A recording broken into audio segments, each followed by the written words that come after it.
For Ukrainian borsch, I'm going to use potato, carrots, red beet, celery, parsley, cabbage. I don't have any tomato paste or tomatoes, so I'm going to use tomato sauce, hing, which is asafoetida, bay leaf, salt, black pepper, obviously oil. I like filter water, but you can use anything you prefer. And my saucepan is 5.7 liters or 6 quarts. I cut potato in half and I'm going to cook it until it is ready. So I am lazy, that's why I'm using a veggie bullet to shred my vegetables.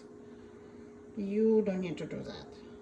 So I'm going to shred carrot, red beets and cabbage.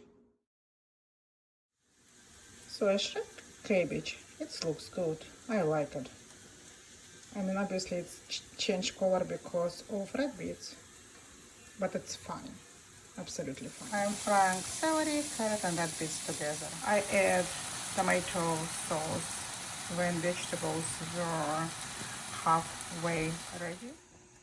Potato is ready and I just mush inside of my pan. I added cooked vegetables and you can see consistency right now. I added cabbage approximately 5 minutes after I boiled cooked vegetables and potatoes, and it is really thick consistency. I'm going to add water. I cook another 20 minutes and I add salt, pepper and parsley.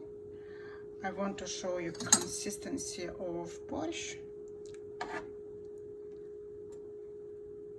And it is ready to eat. Borsch is ready, and enjoy your Ukrainian borsch.